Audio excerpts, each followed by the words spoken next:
दोस्तों, क्या हाल है आप लोगों के। तो आज आपने थंबनेल देख लिया होगा पेपर में, मतलब मैं इसलिए ये वीडियो बना रहा हूँ जिससे आपका एक भ्रम दूर हो जाए कि आपका पेपर पहला होगा या किसका पेपर पहला होगा।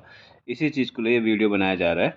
ठीक है, आप पहले इसमें एक चीज़ समझ जाइए कि आपका जो ये पेपर है लेक्चरर का, इसमें सबसे बड़ी बात यह है कि पेपर कभी भी हो, ठीक है ना। देखो, आपके पास जो बेसिकली टाइम है, जो सबसे पहले पेपर आपका 25 जैन को है, ठीक है ना। अब वो किस सब्जेक्ट का होगा उसमें थोड़ा सा एक क्लियरिटी रखूँगा मैं, कि जिससे आपको एक क्लियर हो जाए कि मतलब हमारा पेपर पहले हो सकता है। ठीक है, ये सिर्फ एक अजम्पशन है, क्लियर नहीं है। ठीक है ना, सिर्फ एक गैस जिसे वर्क करते हैं। तो इसमें कोई ऐसा फालतू, मतलब कोई फालतू चीज़ें आपको नहीं सोचनी है इसमें। मेन चीज़ आपको किस पे फोकस करना, पहले मैं उसके बारे में बात करूँगा।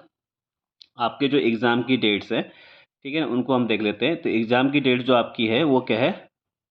एक तो आपकी 25 जैन की है, दूसरा आपको 5 अप्रैल का है, और दूसरा उसी महीने आपका 26 अप्रैल का है, और लास्ट डेट जो आपकी क्या है 14 जून की है।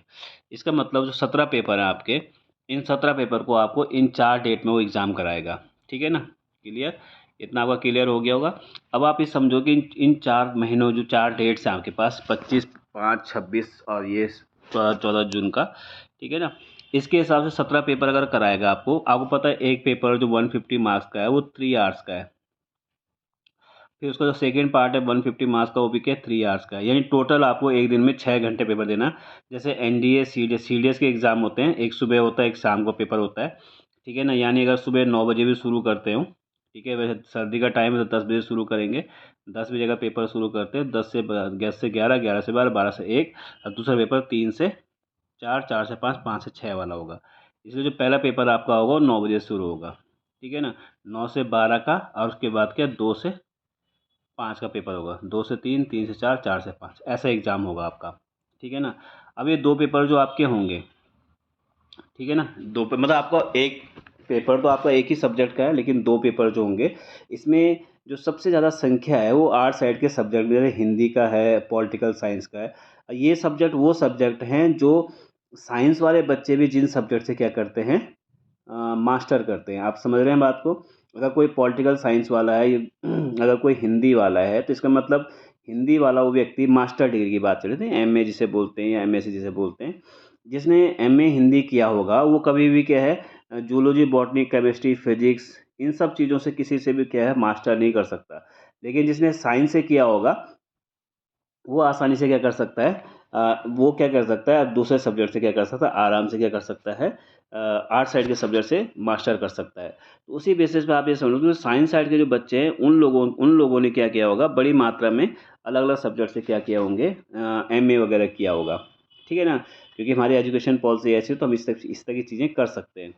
तो लेकिन जो आर्ट साइड के बच्चे हैं, जो प्योर आर्ट साइड के बच्चे हैं, जिनके पास साइंस का कोई सब्जेक्ट नहीं है, उनके पास क्या है, इस तरह का कोई ऑप्शन आपको देखने को नहीं मिलता है। इसलिए जो, क्योंकि इसमें दोनों तरह के बच्चे, एक तो जो प्योर आर्ट साइड वाले हैं, ठीक है ना, प्लस जो साइंस साइड के बच्चे जिन्होंने क्या है आर्ट साइड के सब्जेक्ट से कर रखा है, तो ऐसे में क्या हो जाती है, संख्या क्या हो जाती है, आप अचानक ही बढ़ जाती है। तो इसलिए क्या है, आयोग क्या सर्च करेगा, सबसे पहले इस बर्डन को कम करेगा। इसलिए जो पूरी प्रोबेबिलिटी है वो क्या है, आर्ट साइड के जो पेपर हैं सबसे पहले उनके होने की प्रोबेबिलिटी, वो सबसे पहले हल्के वाले नहीं निपटाएगा, क्योंकि हल्के वालों में से ज़्यादा मेहनत नहीं करनी पड़ी, ज़्यादा व्यवस्थाएं नहीं करनी पड़ेगी। दूसरा, इसलिए जो जैसे पॉल साइंस है, हिंदी है, या हिस्ट्री है, या ज्योग्राफी है, ठीक है, इनमें से कोई एक पेपर आपका क्या है 25 तारीख को होगा। और इसमें ये प्रोबेबिलिटी का किसी का पॉल साइंस होगा, ठीक है ना, और किसी का हिस्ट्री होगा। तो इस चीज़ को भी देखा जाएगा उसमें। तो आयोग क्या करेगा, क्योंकि आयोग ने पहले जो आपका उसने सबसे पहले जो कैलेंडर जारी किया था, उसमें साफ साफ उसने लिखा हुआ है कैलेंडर के पास कि आपका जो डेट शीट है, यानी कौन सा एग्ज़ाम कब होगा, वो तब जारी करेगा जब उसकी क्या होगी, लास्ट डेट होगी। यानी लेक्चर का फॉर्म भरने की जो लास्ट डेट है, उसके बाद उसके 1 हफ्ते के अंदर अंदर या कुछ दिन के अंदर अंदर वो आपकी क्या कर देगा, लिस्ट जारी कर देगा कि कौन सा पेपर किस डेट को होना है। तो इसका मतलब क्या है कि आयोग क्या ये कैलकुलेशन करेगा कि एक बच्चे ने जो साइंस का भी है, उसने आर्ट साइड के कितने सब्जेक्ट से भरा हुआ है। ठीक है ना, इसलिए पूरी पूरी प्रोबेबिलिटी कि पहले सबसे पहले क्या है, आर्ट साइड के विषयों का ही होगा। ठीक है ना, उसके बाद वो साइंस साइड के विषयों करेगा, फिर लास्ट में वो कृषि, कला होम साइंस और मनोविज्ञान जैसे शब्दों से क्या करेगा, तो इन विषयों का क्या करेगा, वो एग्ज़ाम कराएगा। देखो ये सारा का सारा एक मेरी एक मतलब एक अजम्पशन है, और इसमें ऐसा कुछ नहीं है कि आप ये समझो कि ये पहले बता रहा है वगैरह। ये सिर्फ एक अजम्पशन है। ये भी सिर्फ इसलिए है, इसलिए बताया जा रहा है कि आप लोग ये चीज़ समझें कि आपको क्या अभी से अपनी प्रिपरेशन करनी है। अगर आपके दिमाग में ये है कि हमारा एग्ज़ाम अप्रैल में होगा, तो आपको लगता है कि आपके पास जनवरी, फ़रवरी, मार्च 3 महीने आपको एक्स्ट्रा मिल जाएँगे।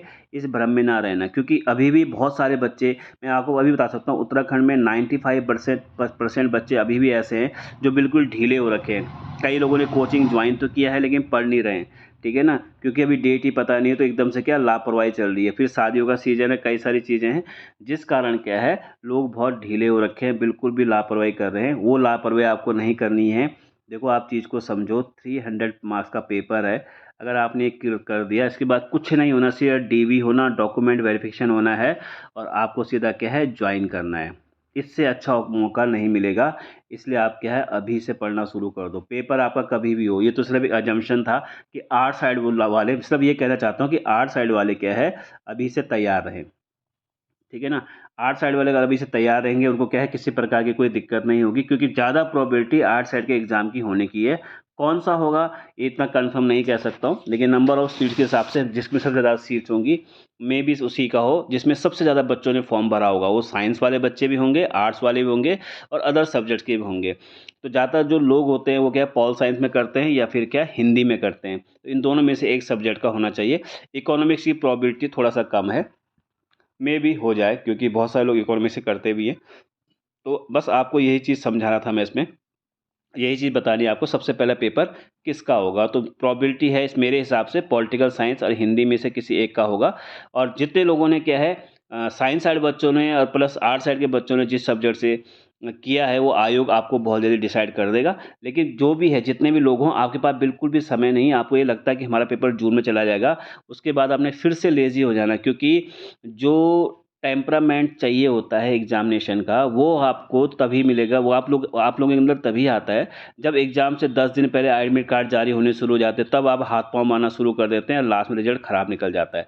इसलिए आपको अभी से क्या करना पड़ेगा, प्रिपरेशन करनी पड़ेगी, अभी से लगना पड़ेगा।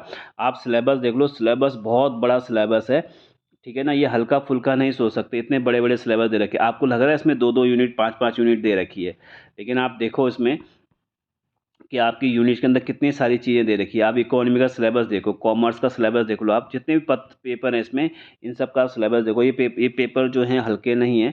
और दूसरा, इसने जो इसमें सिलेबस बढ़ाया, आपको क्या है, आपकी मास्टर डिग्री का भी आएगा, देखो इसमें, ठीक है। इंडियन इकोनॉमिक्स ने माइक्रो और मैक्रो को एक साथ कर दिया इसमें, इकोनॉमिक्स में तो माइक्रो मैक्रो एक ही पेपर में देगा, 150 नंबर का हो। तो आप समझ सकते हो पेपर का लेवल क्या जाने वाला है। और 3 घंटे का टाइम दिया। बेसिकली क्या होता है, 2 घंटे का टाइम होता है, लेकिन 3 घंटे में आपको 150 क्वेश्चन करना है। इसका मतलब पेपर आपका डिस्क्रिप्टिव होगा, यानी कि आपको स्टेटमेंट पढ़ने वाले ज़्यादा क्वेश्चन रहेंगे। आपको उसे डिटेल में पढ़ना पड़ेगा, समझना पड़ेगा किसने कहा, कैसे कहा, तब जाके आपका पेपर सॉल्व कर सकते हैं। इसलिए आपको 3 आवर्स दिया है, तो इसको आप हल्के में ना लें कि आयु 3 घंटे पता नहीं क्यों दे दिया। अब देखिए, पता नहीं क्यों तो उसी के लिए हो जो पढ़ेगा नहीं, जिसको ये लगता है मैं 1 महीने 2 महीने में कर दूंगा, भूल जाओ। 1 महीने 2 महीने में सिलेबस कवर अप नहीं होगा किसी भी हालत में, जो मतलब आप सेल्फ स्टडी करते हो। इंस्टीट्यूट वाले फिर भी कर देते हैं, चलो हमने ये पढ़ा दिया, लेकिन आप बेसिकली चीज़ें देखोगे तो आपको समझ में आएगा कि आपको क्या है, 2 महीने 3 महीने में नहीं होगा, आपको कम से कम इसमें 4 महीने चाहिए होगा। इसलिए आपको अभी से लगना पड़ेगा, ठीक है। बाकी सभी को ऑल दी बेस्ट, जिसको जैसे समझ में आता है। जो समझदार हो अभी से पढ़ना शुरू कर देंगे, बाकी अगले वीडियो में।